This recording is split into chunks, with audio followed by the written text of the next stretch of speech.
నేను ఈ సభలో ఉన్నందుకు, ఇంత మాన్యుమెంట్స్ వీళ్ళందరి మధ్య కూర్చొని నేను ఫోటోలో పడినందుకు నా జీవితంలో ఇది లైఫ్ అచీవ్మెంట్ కింద ఫీల్ అవుతున్నాను. నేను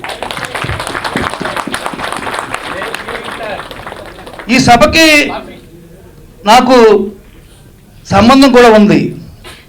అదేంటంటే ఈ మాన్యుమెంట్లో నాకు దర్శకత్వ భిక్ష పెట్టి శ్రీకారం చుట్టిన రాఘవ్ గారు ఉన్నారు.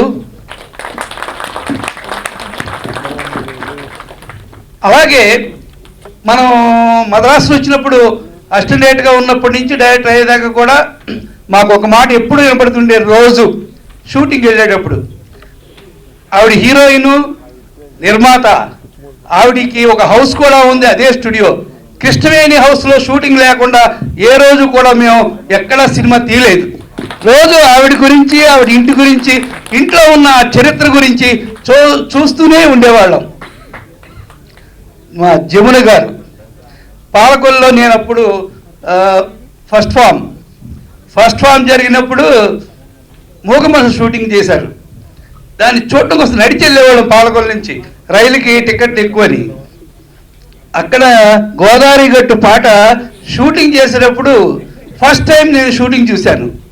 ఎప్పుడైనా నేను జమున గారితోటి ఫోటో దిగ్గలనా, అంతమంది జనం, అంత డ్యాన్సు, ఇది లాభం లేదే, ఇది కాంది, ఇది ఓన్లీ డ్రీమ్ అనుకున్నా. కానీ ఈరోజు ఈ సభలో ఆవిడ ఉన్నందుకు నాకు చాలా ఆనందంగా ఉంది. అలాగే సీతారామ కళ్యాణం నుంచి నాకు అభిమాన నటి, అంత గ్లామరు, సీత అంటే ఆవిడే అని ఇప్పటికీ కళ్ళు మూసుకున్నా కనబడుతుంటుంది మనకి. అలాంటి మా గీతాంజలి గారు ఇక్కడ ఉన్నారు. ఇంకొకటి మా కాకరాల గారు ఇది గ్రేట్ స్టేజ్ ఆర్టిస్ట్. నేను పాలకొల్లో ఉండేటప్పుడు లలిత కళాంజలి అని ఒక నాటక సంస్థ ఉండేది. దాంట్లో పల్లిపడి అనే నాటకాన్ని టేకప్ చేశాం. మేమంతా కుర్రోళ్ళం. అది కమర్షియల్ డ్రామా చేయాలని ఉద్దేశం. దానికి ఒక గ్లామర్ కావాలి. ఎలాగా ఏంటంటే నేను ఒక సినిమా చూసి ఒక క్యారెక్టరు కాకరాల గారిని ఇందులో సోరయ్య క్యారెక్టర్ ఏందాం అని చెప్పా. అయ్యా సినిమా ఆర్టిస్ట్ ఆయన ఎలా వస్తారా బాబు అన్నారు. ఒక ఇద్దరు ముగ్గురిని పట్టుకున్నాం. అక్కడ పట్టుకొని అందరితో కలిసి కాకరాల గారిని మొత్తం మీద పట్టి, సార్ ఇలాగ మేమంతా కుర్రోళ్ళం చేస్తున్నాం, ఇది పల్లిపొడుచు డ్రామాలో మీరు వేషం వేయాలి, మీరు ఇదివరకు సోరయ్య వేశారంట అని అడిగా. అందులో నేను కూడా వేషం వేశాను కామేష్. ఆయన ప్లస్ చేసి 32 డ్రామాలు ఆడాం మేము ఆయనతోటి ఆ రోజుల్లో. ఈ రోజుకి నేను గర్వంగా ఫీల్ అవుతాను. నేను ఒక పెద్ద స్టార్ అయి ఉండి ఆయన పెద్ద సినిమాల్లో చేసిన టైంలో ఒక కుర్రోడు మాటిని వచ్చి నా పల్లిపడుచు డ్రామాలో వేషం వేసి ఒక డ్రామాకు ఒక లైఫ్ ఇచ్చిన కాకరాల గారు ఎప్పటికీ నాటకరంగం గుర్తుపెట్టుకుంటుంది. ఆయన్ని పుట్టినరోజు తెలుగు చలనచిత్ర రంగానికి చేయట్లేదు, ఎవరు ఘనంగా చేయట్లేదు అంటున్నారు. కానీ ఒకటి మాత్రం నిజం, చలనచిత్ర రంగానికి నిత్యం పుట్టినరోజు జరుగుతుంది. ఇందులో బతికిన డైరెక్టర్ కానీ, నిలిచిన ఆర్టిస్ట్ కానీ, టెక్నీషియన్ కానీ, నిర్మాత కానీ ఎవరైనా తెలుగు చలనచిత్ర రంగాన్ని నుంచి వచ్చినట్టే కదా. వాళ్ళకి ఏ పుట్టినరోజు జరిగినా అది తెలుగు చిత్రరంగానికి పుట్టినరోజే. అందుకని నిత్యం పుట్టినరోజు జరగాలి, ఇంకా అందరం బాగా ఉండాలి. ఒకటి నేను ఇప్పుడు ఈ సభాముఖంగా చెప్పుకోవాల్సింది ఒకటే. ఈరోజు నేను ఒక లైలా కాలేజీ నుంచి వచ్చిన డైరెక్టర్ని. అదేంటంటే కె రాఘవ్ గారి స్కూల్. ఆయన కథ నాకు చెప్పు నువ్వు, ఆ కథ నేను ఒప్పుకుంటే సినిమా తీస్తా అన్నారు. ఎక్కడ నేను రోడ్ల మీద తిరుగుతూ ఉండే అసిస్టెంట్ డైరెక్టర్ పట్టి ఆయన నన్ను తీసుకొచ్చి కూర్చోబెట్టారు. ఆయనకి ముందు ఏం చేయాలంటే కథ చెప్పాలి, కథ నచ్చాలి. కథ నచ్చిన తర్వాత నెక్స్ట్ అడిగేది ఏంటంటే ఆయన దీని టైటిల్ ఏంటి, అది నచ్చాలి. టైటిల్ కూడా చెప్పాను నేను, టైటిల్ కూడా నచ్చింది ఆయనకి. టైటిల్ నచ్చాక ఒక రోజు మీటింగ్ పెట్టి అన్నారు దీనికి 4 షీట్ వేస్తావు అన్నారు. సార్ అదెలా సార్ అంటే అప్పుడు ఏం చేయాలి అని కూర్చొని ఆలోచించి చిరంజీవి గారిని, మాధవని, కొలపూడి మారుతిరావు గారిని ఆఫీసులో పిలిచి గెటప్లు వేయించి కత్తిర ఒకటి ఇచ్చి మారుతిరావు గారికి వాళ్ళందరికీ బ్రహ్మముడి కట్ చేస్తున్నట్టుగా 4 షీట్ వేసాక సినిమా ఒప్పుకున్నారు. ఈయన తర్వాత ఒప్పుకునే ముందు మెట్లు గీత ఒకటి అన్నారు, ఇంట్లో రామయ్య వీధిలో కృష్ణయ్య. ఓకే, ఇది కారులో వెళ్ళేవాడికి ఎలా కనపడుతుంది సినిమా టైటిల్? కారులో వెళ్ళిపోతుంటాడు ఇలాగా, టైటిల్ ఎలా కనపడుద్ది అంటే అప్పుడు పలకేసి పలకలో వేసా, అప్పుడు ఒప్పుకున్నారు ఈయన. అలా ఒప్పుకున్నారు కాబట్టి నా ఫస్ట్ సినిమా 506 days ఆడింది. రెండో సినిమా తరంగిణి కొత్తోళ్ళతోటి ఆయన పరిచయం ఇచ్చి అది 1 year ఆడించారు. నాకు ఆయన ఒకటే చెప్పారు, నువ్వు సినిమా సక్సెస్ చేస్తే నీకు నేను కారు ఇస్తా, సక్సెస్ చేయకపోతే నేను ఇండస్ట్రీ నుంచి వెళ్ళిపోతా అన్నారు. ఓరి బాబు ఇదేంటిది, ఆయన కథ ఓకే చేసినప్పుడల్లా టెన్షన్ వచ్చేది నాకు, ఆయన ఇండస్ట్రీ నుంచి వెళ్ళిపోతున్నట్టు ఫీలింగ్ వచ్చేది నాకు. స్టేజ్ మీద కారు ఇచ్చారు, ఎంతో ఆదరించి ఈరోజు నేను నిలబెట్టారంటే ఈ రాఘవ్ గారికి కారణం, అందులో ఇంకొక కారణమే లేదు. మనకి లెఫ్ట్ సైడ్ నుంచి చూస్తుంటే ఎందరో మహానుభావులు అందరికీ వందనములు, ఎందరో మహానుభావులు. తెలుగు ఫిల్మ్ ఇండస్ట్రీలో ఉన్నటువంటి ఎందరో మహానుభావుల గురించి జయదేవ్ గారు, రెంటాల జయదేవ్ గారు ఒక స్టడీ చేద్దాం అలాగని చెప్పేసి ఒక 10 ఏళ్ళు కష్టపడి ఆయన చాలా వ్యాసాలు రాస్తూ ఉంటారుగా. స్టడీ చేసి ఆయనకు ఒక డౌట్ వచ్చింది. ఏంటంటే తెలుగు ఫిల్మ్ ఇండస్ట్రీలో కూడా చాలామందికి కష్టాలు, కొన్ని సినిమాలు ఇబ్బంది పడ్డారు, ఇలాంటివి జరుగుతున్నాయి, ఏంటి తేడా ఎక్కడ వచ్చింది ఎలాగని. సరే పాపం ఆయన ఒకసారి ఆలోచించి తన తల్లికి ఒంట్లోకి బాగోకపోతే ఎలా ఫీల్ అవుతారో అలాగే ఫీల్ అయ్యి చాలామందిని అడిగితే బాగానే ఉందిగా, ఈ సినిమాలు హిట్ అయినాయి, ఆ సినిమాలు హిట్ అయినాయి, ఆడు బాగున్నాడు, వీడు బాగున్నాడు, ఇట్లా రకరకాలుగా వార్తలు వింటూ ఉన్నాడు ఆయన. అప్పుడు అంతా ఆరోగ్యంగానే బాగానే ఉంది కదా, మరి ఏంటి తేడా అలాగని. బహుశా ఇలా కాదు, ఓ పండితుడిని అడుగుదాం అలాగని జ్యోతిష్యుడి దగ్గరికి వెళ్ళి అడిగాడు. అడిగితే డేట్ ఆఫ్ బర్త్ పట్టరండి, నేను జాతకం చూసి చెప్తాను అని చెప్పాడు ఆయన. ఉన్న డేట్ ఆఫ్ బర్త్ పట్టుకుని వెళ్ళాడు ఆయన. ఆయన బాగా స్టడీ చేసి ఇది కరెక్ట్ కాదు, ఇది ఇక్కడ ఏం మ్యాచ్ అవ్వట్లేదు, నువ్వు చెప్పిన దానికి దీనికి లేదు, కరెక్ట్ డేట్ ఆఫ్ బర్త్ పట్టరా, అప్పుడు నేను కరెక్ట్గా చెప్తాను అలాగని. ఆయన అలాగే 10 ఏళ్ళ పాటు తిరిగి ఇదిగో ఇప్పుడు ఉన్నటువంటి ఈ డేట్ ఆఫ్ బర్త్ తీసుకుని మళ్ళీ అదే పండితుని కలిశాడు. ఆ పండితుడికి పెద్ద సినిమా నాలెడ్జ్ ఏమి లేదు, కానీ మహాపండితుడు ఆయన. అప్పుడు ఆయన ఏం చేశాడంటే, నేను వరుసగా కొన్ని క్వశ్చన్స్ అడుగుతాను, అవి మ్యాచ్ అవుతుంటే మనకి 100% ఈ డేట్ ఆఫ్ బర్త్ కరెక్ట్ అని అనిపిస్తే అని చెప్పి ఒక 2 హీరోలు చీఫ్ మినిస్టర్లు అయి ఉండాలి, ఒకళ్ళు తమిళనాడుకి, ఒకటి తెలుగు ఇండస్ట్రీస్కి, కరెక్టేనా? అదేంటండి ఎన్టీ రామారావు, ఎంజి రామచంద్ర గారు ఉన్నారు కదా అని. అలా కాదు, ఒక స్త్రీమూర్తి కూడా అనేటప్పటికి జయలలిత గారు ఉన్నారు కదా, అయితే కరెక్ట్. ఇంతేకాదు, అందరికీ తెలుసు మొదటి సినిమా హెచ్ఎం రెడ్డి గారు చేశారు, భక్త ప్రహ్లాద్ చేశారు, బాగానే ఉంది. ఇంకోటి అడుగుతాను చెప్పు, ఎక్కడో శ్రీకాకుళంలో జోలి పట్టుకుని పాట పాడి అతను తెలుగు ఇండస్ట్రీ ఫిల్మ్లో అసలు అద్భుతమైన సింగర్గా ఎదిగినటువంటి ఒక వ్యక్తి ఉండి ఉంటాడో తెలిసి ఎవరైనా ఉన్నారా అని అడిగితే లేకపోవడం ఏంటంటే గణేశ్వర్ గారు ఉన్నారు. ఎట్లాగా ఒక్కొక్కటి మ్యాచ్ అవుతూ ఈ డేట్ని ఆయన ఇది పర్ఫెక్ట్ అని చెప్పి డిసైడ్ చేసుకుని మనకు అందజేయడానికి ఆయన పడ్డ శ్రమకి నేను ఈరోజు పండుగ సందర్భంగా నేను కృతజ్ఞతలు తెలియజేస్తున్నాను. చిన్నప్పుడు చూసిన హీరోయిన్ కృష్ణవేణి గారు, నేను కూడా చిన్నప్పుడు బాగా పాడేదాన్ని, ఇప్పుడంటే గొంతు పోయింది.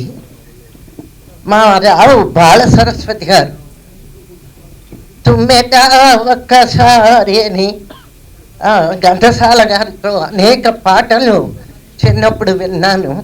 ఆ పాటలన్నీ పాడేదాన్ని. అలాగే నా సోదరి గీతాంజలి పుట్టిల్లు చిత్రంలో నటించిన మా కాకరాల గారు, చాలా రోజులైందయ్యా మిమ్మల్ని చూసి. ఇక కామెడీ ఇప్పుడే చూసాం, మా రావికొండరావు గారు. అలాగే ఈ చక్కటి ఫంక్షన్కి కారణభూతులైన జయదేవ్ గారు, ఆయన చేసినటువంటి రీసెర్చ్ వర్క్, దాని గురించి అద్భుతంగా అందరూ మాట్లాడారు. ముఖ్యంగా నేనేమనుకున్నాను తెలుసా, ఇది ఏదో కుర్రవాళ్ళు అందరూ వచ్చారు, ఏదో కుర్రవాళ్ళ ఫంక్షన్ లేబా ఎప్పుడు వెళ్తే ఏమిటి అనుకొని నెమ్మదిగా బయలుదేరాను. తీరా చూస్తే ఎంత టాలెంటెడ్ యంగర్ జనరేషన్లో ఎంతమంది అద్భుతమైన కళాకారుల కంటే ఎక్కువ టెక్నీషియన్స్, యంగర్ డైరెక్టర్స్, టెక్నీషియన్స్ ఎంతమంది ఎంత గొప్పగా. ఇంకో విషయం చెప్పాలి, హాల్ అంతా నిండిపోయింది. ఇది చాలా ఆశ్చర్యం. ఎందుకంటే ఇదే హాల్లో నాకు 80వ సంవత్సరం పుట్టినరోజు పండుగ చేశారు. చేసినప్పుడు రోసయ్య గారు, గవర్నర్ గారు వస్తే ఇక్కడ సగం హాల్ కూడా నిండలేదు. అట్లాంటిది ఇవాళ ఎంత గొప్పగా ఇది నిండిపోవడమే కాకుండా యువతరంలో ఉన్నటువంటి అద్భుతమైన టాలెంటెడ్ పీపుల్ వాళ్ళందరినీ ప్రోత్సహించడం చాలా అద్భుతమైన విషయం. చాలా ఆనందంగా ఉంది. ఇక కళామ తల్లి, సినిమా తల్లి, తెలుగు సినిమా తల్లి పుట్టినరోజు పండగ. నిజంగా మాట్లాడితే మాకంతా ఏం తెలుసు. చిన్నప్పుడు నాకు 80 ఏళ్ళు వచ్చాయి కాబట్టి కొంత నాలెడ్జ్ ఉంది. కానీ ఈ రోజున పుట్టిన వాళ్ళకి అసలు సినిమా ఎప్పుడు పుట్టింది తెలీదు. ఎంత చరిత్ర ఈ లెవెల్కి ఈ రోజున చలనచిత్ర పరిశ్రమ అద్భుతంగా డెవలప్ అయింది అంటే దీని వెనక కృషి చేసినటువంటి ఎందరు మహానుభావులు ఉన్నారు, ఎంతమంది కళాకారులు, ఎంతమంది గొప్ప దర్శకులు. ఈ తరంలో మన రామకృష్ణ గారు, కోడి రామకృష్ణ గారు ఆ పట్టి తీస్తే కాస్త ఇబ్బంది మాకు. అది ఆ పట్టి చూస్తే కానీ కోడి గుర్తురాదు. అలాగే మన ఎస్వి కృష్ణారెడ్డి గారు, ఆయన సినిమాలు, వీరి సినిమాలు ఆ తరం వరకు, మీ తరం వరకు ఎంత చక్కటి ఫ్యామిలీ స్టోరీస్. ఇక ఈయన కాసు కృష్ణారెడ్డి గారు అయితే ఈయన చాలా ఆల్రౌండరు. ఒక సినిమాలో ఆయన హీరో, దర్శకత్వం, సంగీతం, పాటలు, మాటలు అన్నీ వారే. చాలా మీ తరం వరకు చాలా గొప్ప చిత్రాలు దర్శకత్వం వహించారు. సరే, తాతయ్యనే పిలవాలి. 104 ఏళ్ళు. తను చిరంజీవులు, దొంగల్లో ధర, ఆనాడు తను ప్రొడక్షన్లో పనిచేసేవాడు. అటువంటి రాఘవ ఈ రోజున 104 సంవత్సరాలతో నిండైన ఆరోగ్యంతో జీవిస్తూ ఒక గొప్ప నిర్మాతలందరూ కూడా గర్వించదగ్గ నిర్మాతగా ఆయన చలనచిత్ర రంగానికి ఎంతో సేవ చేశారు.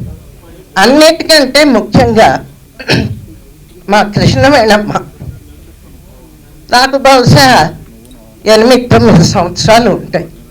ఆమె చేసిన కొల్లభామ, ఆమె ప్రొడ్యూస్ చేసిన కీలుగుర్రం, నేను అసలు సినిమా స్టార్ అవ్వడానికి కారణం కీలుగుర్రం. ఆ కీలుగుర్రం చూసి అంజలి గారిని ఇమిటేట్ చేయడం ఒక 100 సార్లు చూసుంటా మా పల్లెటూరు.